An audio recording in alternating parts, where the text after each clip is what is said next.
పశ్చిమాసియాలో ఉద్రిక్త పరిస్థితుల నేపథ్యంలో ప్రధాని మోడీ కీలక సమావేశం నిర్వహిస్తున్నారు. ఎన్నికలు జరిగే 5 రాష్ట్రాలు మినహా మిగతా రాష్ట్రాల సీఎంలతో వర్చువల్గా మీటింగ్ నిర్వహిస్తున్నారు. కాసేపటి క్రితం ప్రారంభమైన ఈ మీటింగ్లో పశ్చిమాసియా యుద్ధం, భారత్ అనుసరిస్తున్న విధానాలపై సమీక్షించినట్లు తెలుస్తోంది. అలాగే రాష్ట్రాల సన్నద్ధత, ఇంధన భద్రతతో పాటు గ్యాస్, పెట్రోల్ కొరత తీసుకోవాల్సిన చర్యలపై సీఎంలతో సమీక్ష నిర్వహించినట్టు తెలుస్తోంది.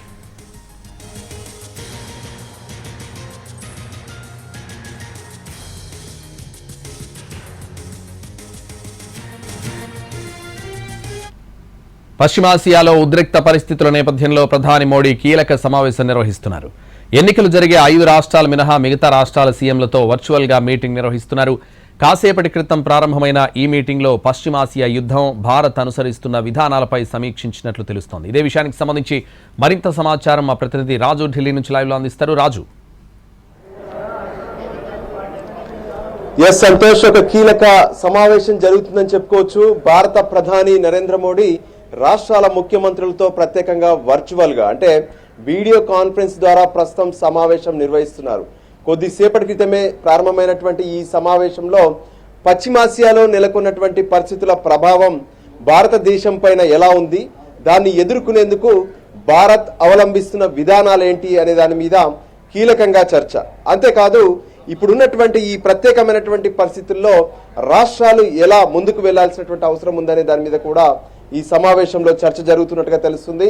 మొదట అంటే ఇప్పటి వరకు దాదాపు నెల రోజులుగా ఏ విధంగానైతే ఇరాన్ పైన ఇజ్రాయెల్, అమెరికా సంయుక్త దాడులు, ఆ తర్వాత నెలకొన్నటువంటి ప్రత్యేకమైనటువంటి పరిస్థితులు, అంటే పశ్చిమాసియాలో ఉన్నటువంటి గల్ఫ్ దేశాలు ఏవైతే ఉన్నాయో దాదాపు 12 దేశాల పైన ఇరాన్ దాడులు చేస్తూనే ఉంది. అక్కడ ఉన్నటువంటి అమెరికాకు సంబంధించినటువంటి మిలిటరీ స్థావరాలు, దాంతోపాటు ఏవైతే ఆయిల్ రిఫైనరీకి సంబంధించినటువంటి ప్లేసెస్తో పాటు ఎయిర్పోర్ట్ల పైన కూడా దాడులు జరిగినటువంటి పరిస్థితి ఉంది. ఈ నేపథ్యంలో భారత్కు రావాల్సినటువంటి ఏవైతే నౌకలు ఉన్నాయో అక్కడ నుంచి తీసుకురావాల్సినటువంటి ఎల్పిజి, చమురుకు సంబంధించినటువంటి నౌకలు కూడా మొదట ఆగిపోయాయి. సో వారం రోజుల నుంచి ఆ నౌకలు కూడా కంటిన్యూగా వస్తున్నటువంటి పరిస్థితి ఉంది. అయినప్పటికీ కూడా ఇటువంటి ప్రత్యేక పరిస్థితులు తలెత్తినప్పుడు దేశం ఏ విధంగా ముందుకెళ్లాల్సినటువంటి అవసరం ఉంది. ఒక కేంద్ర ప్రభుత్వమే కాదు, రాష్ట్ర ప్రభుత్వాలు అంటే టీమ్ ఇండియా స్పిరిట్తో ముందుకెళ్లాల్సినటువంటి అవసరం ఉందని చెప్పి 3 రోజుల క్రితం ప్రత్యేకంగా పార్లమెంట్లో ప్రధాని ప్రసంగంలో కూడా స్పష్టమైనటువంటి సంకేతాలు ఇచ్చారు. దానికి అనుగుణంగా వివిధ దేశాల్లో అంటే గల్ఫ్లో ఉన్నటువంటి ఎవరైతే భారతీయులు ఉన్నారో వాళ్ళందరినీ సురక్షితంగా వెనక్కి తీసుకురావడం, అదే సమయంలో ఏవైతే అంటే ఆయా దేశాల నుంచి దిగుమతి చేసుకుంటున్నటువంటి ఎల్పిజి కావచ్చు, దాంతోపాటు పెట్రోల్, డీజిల్కి సంబంధించినటువంటి చమురు, మరోవైపు పెట్రో రసాయనాలు, కొన్ని మెడిసిన్స్, ఇంకోవైపు ఎరువులు. సో వీటన్నిటినీ వివిధ దేశాల నుంచి అంటే ప్రస్తుతం ఉన్నటువంటి గల్ఫ్ దేశాల నుంచి కాకుండా ఇతర దేశాల నుంచి కూడా భారత్కు దిగుమతి చేసుకోవాల్సినటువంటి పరిస్థితులు ఏర్పడ్డాయి. మరోవైపు ఏదైతే దేశంలో పెట్రోల్, డీజిల్ కొరత ఏర్పడబోతుందంటూ కూడా పెద్ద ఎత్తున పుకార్లు, షికార్లు అవుతున్నటువంటి పరిస్థితి ఉంది. సోషల్ మీడియాలో దీనిపైన పోస్టులు పెట్టడం, దాన్ని చూసి జనమంతా కూడా టెన్షన్ పడుతూ పెట్రోల్ బంక్ల వద్ద పెద్ద ఎత్తున క్యూ లైన్లు కడుతున్నటువంటి పరిస్థితి కనిపిస్తుంది. సో వీటన్నిటినీ కూడా నివారించాలంటే కేంద్ర రాష్ట్ర ప్రభుత్వాలు సంయుక్తంగా ప్రస్తుతం ఉన్నటువంటి పరిస్థితులను ఎదుర్కోవాల్సినటువంటి అవసరం ఉంది.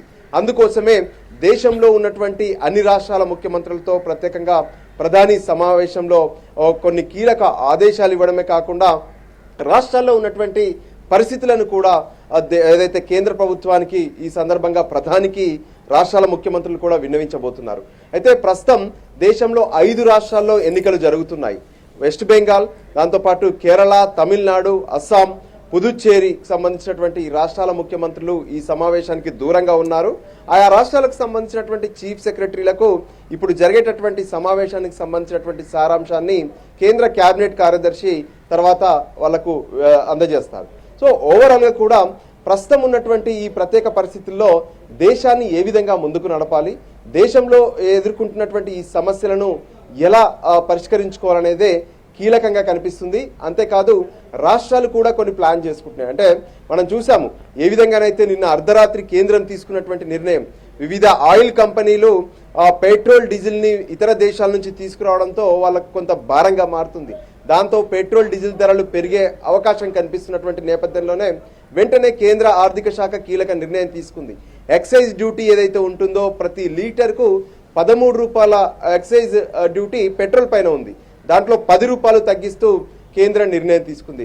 డీజిల్కు ఉన్నటువంటి 10 రూపాయల ఎక్సైజ్ డ్యూటీని మొత్తం తగ్గిస్తూ నిర్ణయం తీసుకుంది. అంటే ఇది నేరుగా ఏ విధంగానైతే వాహనదారులు ఉన్నారో వాళ్ళపైన ప్రభావం పడకుండా, అంటే పెంచాలనుకున్నటువంటి ధరలను కూడా పెంచకుండా నియంత్రించేందుకే ఈ నిర్ణయం తీసుకున్నట్టుగా తెలుస్తుంది. ఎందుకంటే ఒకసారి పెట్రోల్ డీజిల్ ధరలు గనక దేశంలో పెరిగితే దాని ప్రభావం ఎన్నో రంగాలపైన పడుతుంది. ముఖ్యంగా నిత్యావసర వస్తువుల ధర నుంచి మొదలుకుంటే ఇతర అంశాలపైన కూడా ఆ ప్రభావం పడుతుంది. సో పెట్రోల్ డీజిల్ ధరలను నియంత్రించడం ఒకటైతే, ఎల్పిజి సమస్య అనేది దేశవ్యాప్తంగా పలు రాష్ట్రాల్లో తీవ్రంగా కనిపిస్తూనే ఉంది. అయితే డొమెస్టిక్కి సంబంధించినటువంటి విషయంలో ఎటువంటి ఇబ్బంది లేకుండా ప్రాధాన్యతగానే ఎల్పిజిని సరఫరా చేస్తున్నామని చెప్పి కేంద్రం చెప్తున్నా కూడా ఎన్నో ప్లేసుల్లో ఇప్పటికే పెద్ద ఎత్తున సిలిండర్లను పట్టుకొని రోజుల కొద్దీ ఎదురు చూస్తున్నటువంటి జనాలు కూడా కనిపిస్తున్నారు. సో వాళ్ళందరినీ ఏ విధంగా సరైనటువంటి సమాచారం ఇవ్వాలి, ఎల్పిజికి సంబంధించినటువంటి సరఫరా విషయంలో కూడా కేంద్రం ఈరోజు కీలక నిర్ణయం తీసుకుంది. ఏ విధంగానైతే ఇప్పటి వరకు నెలకొన్నటువంటి పరిస్థితుల్లో కమర్షియల్ గ్యాస్కు కొంత ప్రాధాన్యత తగ్గించారు. కానీ ఈ రోజు నుంచి ఓవరాల్గా డిమాండ్ ఉన్నటువంటి దానిలో 70% వరకు కమర్షియల్ గ్యాస్ను కూడా సరఫరా చేస్తామనే విషయాన్ని కేంద్రం స్పష్టం చేస్తూ రాష్ట్రాలకు లేఖ రాశారు. సో ఈ పరిస్థితుల్లో మరోవైపు జనాల్లో ఒక కొత్త చర్చ మొదలైంది. అంటే లాక్డౌన్ పెట్టబోతుంది కేంద్రం, అందుకోసమే ముఖ్యమంత్రులతో సమావేశం అంటూ కూడా సోషల్ మీడియాలో పుకార్లు జరుగుతున్నాయి. దీన్ని కూడా కేంద్రం ఖండించింది. సో ఎటువంటి లాక్డౌన్లు లేవు. అంతేకాదు పశ్చిమాసియాలో నెలకొన్నటువంటి పరిస్థితుల నేపథ్యంలో ఏ విధంగా దేశాన్ని ముందుకు తీసుకెళ్లాల్సిన అవసరం ఉంది, తలెత్తేటటువంటి సమస్యలను ఎలా పరిష్కరించుకోవాలనే దాని మీద మాత్రమే ఈరోజు సమావేశం అనే విషయాన్ని కూడా స్పష్టం చేశారు. కొద్దిసేపటి క్రితం పార్లమెంట్లో సైతం ఇదే అంశంపైన కేంద్ర మంత్రులు స్పష్టత ఇచ్చినటువంటి పరిస్థితి కూడా కనిపించింది. ఇక మరోవైపు రానున్నటువంటి వేసవిని ఎదుర్కొనేందుకు ఎలా సిద్ధం అవ్వాలి అంటే, ప్రస్తుతం నెలకొన్నటువంటి ప్రత్యేక పరిస్థితుల నేపథ్యంలో ఖచ్చితంగా ఈసారి విద్యుత్ వినియోగం పెరిగే అవకాశం కనిపిస్తుంది. ఎందుకంటే కొంతమంది ఎల్పిజిని పక్కన పెట్టి ఇక ఎలక్ట్రిక్ స్టవ్ల వినియోగం కూడా మొదలు పెట్టారు. దానికి అనుగుణంగా పెరుగుతున్నటువంటి డిమాండ్ నేపథ్యంలో ఖచ్చితంగా విద్యుత్ ఉత్పత్తి అవసరం పడే అవకాశం ఉంది. అందుకోసం థర్మల్ పవర్ ప్రాజెక్ట్స్ ఏవైతే ఉన్నాయో అక్కడ సరిపడా బొగ్గు నిల్వలను ఉంచాలని చెప్పి కూడా ఇప్పటికే ప్రధానమంత్రి స్పష్టమైనటువంటి ఆదేశాలు ఇచ్చారు. దానికి అనుగుణంగా వాళ్ళన్నీ కూడా సిద్ధం చేసుకున్నటువంటి పరిస్థితులు కనిపిస్తున్నాయి. రానున్నటువంటి ఖరీఫ్ సీజన్ కోసం కూడా రైతులకు ఇబ్బందులు తలెత్తకుండా ఉండేందుకు పూర్తి స్థాయిలో ఎరువుల నిల్వలను కూడా సిద్ధంగా పెట్టుకున్నామని చెప్పారు. అంతేకాదు దేశానికి కావాల్సినటువంటి పెట్రోల్ డీజిల్ గ్యాస్లను కూడా పూర్తి స్థాయిలో రిజర్వ్ చేసి పెట్టుకున్నామనే విషయాన్ని ప్రభుత్వం ఇప్పటికే స్పష్టం చేసింది. ఇదే విషయాలను రాష్ట్రాల ముఖ్యమంత్రులకు చెప్తున్నారు. రాష్ట్రాల్లో ఉన్నటువంటి సమస్యలు ఏమైనా ఉంటే, అంటే ప్రత్యేకంగా చూసాం నిన్న మొన్న హైదరాబాద్ తెలంగాణలో కూడా కొన్ని పెద్ద ఎత్తున పెట్రోల్ బంకుల వద్ద నెలకొన్నటువంటి ఇబ్బందులు కావచ్చు, జనం పెద్ద ఎత్తున క్యూలు కట్టి అక్కడ టెన్షన్ పడ్డటువంటి పరిస్థితులు కావచ్చు. సో వీటన్నిటి విషయంలో కూడా ఒక క్లారిటీ ఇచ్చే అవకాశం కనిపిస్తుంది. మున్ముందు ఇటువంటి సమస్యలు తలెత్తినప్పుడు ఏ విధంగా ఎదుర్కోవాలి, ముఖ్యంగా దేశంలో ఉన్నటువంటి వనరులనే ఉపయోగించుకోవడం ద్వారా ఇతర దేశాలపై ఆధారపడాల్సినటువంటి అవసరం ఉండదు. సో వనరులే అంటే అది విద్యుత్ రూపంలో కావచ్చు, లేదంటే సౌర విద్యుత్ రూపంలో మాత్రమే దేశంలో ఉన్నటువంటి వనరులు. ఖచ్చితంగా మనకు కావాల్సినటువంటి పెట్రోల్ డీజిల్ అంటే ఇతర దేశాల నుంచి ఖచ్చితంగా దిగుమతి చేసుకోవాల్సిందే.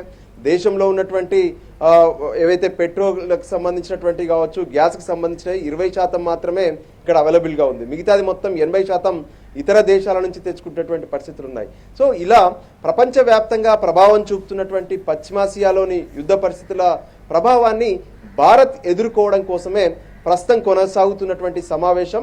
అటు రాష్ట్రాల్లో ఉన్నటువంటి సమస్యలను పరిష్కరించుకుంటూనే కేంద్రం తీసుకుంటున్నటువంటి ప్రత్యేక నిర్ణయాలను రాష్ట్రాల ముఖ్యమంత్రులకు చెప్పబోతున్నారు ప్రధాని. మొత్తానికి టీమిండియా స్ఫూర్తితో ఈ సమావేశం ద్వారా ప్రస్తుతం నెలకొన్నటువంటి సమస్యలను ఎదుర్కొనేందుకే ఈ సమావేశం అనే విషయాన్ని కూడా కేంద్రం స్పష్టం చేసింది. సంతోష్, రాజు, ఇప్పటికే పెట్రోల్ డీజిల్ పై కూడా ఎక్సైజ్ సుంకం తగ్గించింది కేంద్రం. అయితే పెట్రోల్ ధరలు కూడా ఇంకా తగ్గే అవకాశం ఏమైనా కనిపిస్తోందా? దీనిపై కూడా చర్చించే అవకాశం ఉందా? ఎస్, ఖచ్చితంగా సంతోష్. ఎందుకంటే ప్రస్తుతం నెలకొన్నటువంటి పరిణామాల నేపథ్యంలో ఇప్పటికే మన పొరుగు రాష్ట్రాలైనటువంటి పాకిస్తాన్, బంగ్లాదేశ్లో పరిస్థితులు అత్యంత దారుణంగా ఉన్నాయి. పాకిస్తాన్లోనైతే లీటర్ పెట్రోల్ ధర 300 రూపాయలకు చేరుకుంది. ఇక డీజిల్ ధర కూడా అదే స్థాయిలో రెట్టింపైనటువంటి పరిస్థితులు కనిపిస్తున్నాయి. అంటే ఇతర దేశాల్లో పెట్రోల్ ధరలు పెరుగుతున్నటువంటి పరిస్థితులు ఉన్నాయి, కానీ భారతదేశంలో ప్రస్తుతం ఉన్నటువంటి పెట్రోల్ రేట్స్ ఏవైతే ఉన్నాయో ఆ రేట్లను కంటిన్యూ చేయాలంటే ఎవరైతే ఆయిల్ కంపెనీలు ఉన్నాయో, అంటే ఇప్పుడు గల్ఫ్ దేశాల నుంచి రెగ్యులర్గా రావాల్సినటువంటి చమురు ఇక్కడ భారత్కు రీచ్ కాకపోవడం, ఇతర దేశాల నుంచి మళ్ళీ అదనంగా వెచ్చించి తెప్పించుకునేటువంటి పరిస్థితులు కూడా కనిపిస్తున్నాయి. దాంతో ఆయిల్ కంపెనీల మీద ఈ ఎక్సైజ్ డ్యూటీ అంటే దానికంటే ఎక్కువగా వాళ్ళు పే చేసినటువంటి పరిస్థితుల్లో వాళ్ళు పెట్రోల్ ధరలను పెంచే అవకాశం ఉంది. కానీ వాళ్ళు పెంచకుండా ఉండేందుకే కేంద్రం కీలక నిర్ణయం తీసుకుంది. సో ప్రస్తుతం ఉన్నటువంటి ధరలు కొనసాగించాలి, అవసరమైతే ఆ ధరలను తగ్గించాలి. ఎందుకంటే ఆయా రాష్ట్రాల్లో ఉన్నటువంటి ప్రత్యేకమైనటువంటి వ్యాట్ సంబంధించినటువంటి ఏదైతే ట్యాక్సులు కావచ్చు, ఇతర ట్యాక్సులు వాటన్నిటిని కూడా రాష్ట్రాలకు అనుగుణంగా అది జరిగే అవకాశం ఉంది. కానీ ఓవరాల్గా మాత్రం ఆయిల్ కంపెనీలు ప్రస్తుతం పెట్రోల్ ధరలను డీజిల్ ధరలను పెంచకుండా ఉండేందుకే ఎక్సైజ్కి సంబంధించినటువంటి డ్యూటీని మొత్తం కూడా తగ్గిస్తున్నామనే విషయాన్ని కేంద్రం స్పష్టం చేసింది. అందులో భాగంగా పెట్రోల్ పైన మొత్తం 13 రూపాయలు ఒక లీటర్కు వసూలు చేస్తుంది కేంద్రం ఎక్సైజ్ డ్యూటీని. దాన్ని 10 రూపాయలు తగ్గించి 3 రూపాయల వరకు మాత్రమే ఇప్పుడు వసూలు చేస్తామన్న విషయాన్ని స్పష్టం చేశారు. ఇక డీజిల్ పైన ఉన్నటువంటి 10 రూపాయల ఎక్సైజ్ డ్యూటీని ఆ మొత్తం తీసేశారు. అంటే డీజిల్ పైన ఏ ఆయిల్ కంపెనీ కూడా ఎక్సైజ్ డ్యూటీని పే చేయాల్సినటువంటి అవసరం లేదు కేంద్రానికి. దాని ద్వారా వాళ్ళు బయట దేశాల నుంచి తీసుకొస్తున్నటువంటి ఏదైతే దిగుమతులు ఉన్నాయో వాటి విషయంలో వాళ్ళు పే చేస్తున్నటువంటి అధిక ధరలకు ఇక్కడ వాహనదారుల పైన కానీ భారతదేశంలో ఉన్నటువంటి ప్రజలపైన కానీ వేయడానికి వీలు లేకుండానే కేంద్రం ఈ నిర్ణయం తీసుకుంది. పెట్రోల్ ధరలు తగ్గకపోయినప్పటికీ పెరిగే అవకాశం మాత్రం ఉండదనే విషయాన్ని కేంద్రం స్పష్టం చేసింది. ఈ విషయాలను కూడా ప్రస్తుతం జరుగుతున్నటువంటి వర్చువల్ సమావేశంలో ప్రధానమంత్రి ముఖ్యమంత్రులతో కూడా మాట్లాడే అవకాశం స్పష్టంగా కనిపిస్తుంది. సంతోష్, రాజు, ఎలాంటి పరిస్థితినైనా ఎదుర్కొనేందుకు తమ దగ్గర ఉన్న ప్రణాళికలపై రాష్ట్రాల సీఎంలు ప్రధానికి డీటెయిల్డ్ ప్లాన్ ఇచ్చినట్టు తెలుస్తోంది. దీనికి సంబంధించిన అప్డేట్స్ ఏంటి?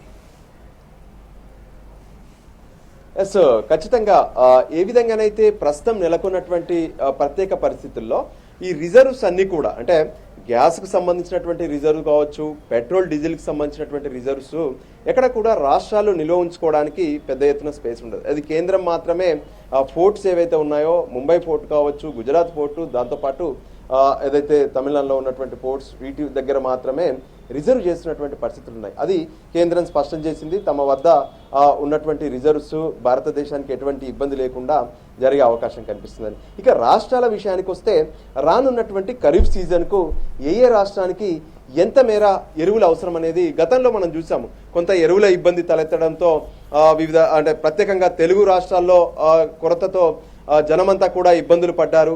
సో ఆ పరిస్థితులు ఇప్పుడు మళ్ళీ తలెత్తకుండా ఉండాలంటే రాష్ట్రాలకు కావాల్సినటువంటి ఎరువులు ఎంత మేరకు అవసరం అనే ఒక రిపోర్ట్ను కూడా కేంద్రానికి ఇచ్చే అవకాశం కనిపిస్తుంది. ఎందుకంటే ఖరీఫ్ సీజన్ చాలా కీలకమైంది. ఎరువులు వేసేటటువంటి సమయంలో సమృద్ధిగా ఎరువులు ఉంటేనే రైతు తన పంటను పండించుకోగలుగుతారు. అంటే ఈ యుద్ధ ప్రభావం ఏదైతే ఉందో యుద్ధ ప్రభావం రాష్ట్రాలపైన పడొద్దు, అదే సమయంలో రైతులపైన కూడా పడొద్దు అనేది కేంద్రం ఆలోచన. దానికి అనుగుణంగానే ఇప్పుడు రాష్ట్రాలు ప్రత్యేకంగా ఒక రిపోర్ట్ను కేంద్రానికి ఇవ్వబోతున్నారు. ఇక పెట్రోల్ డీజిల్కి సంబంధించినటువంటి విషయంలో కూడా ఎందుకు అక్కడక్కడ నో స్టాక్ బోర్డ్స్ అనేవి వస్తున్నాయి.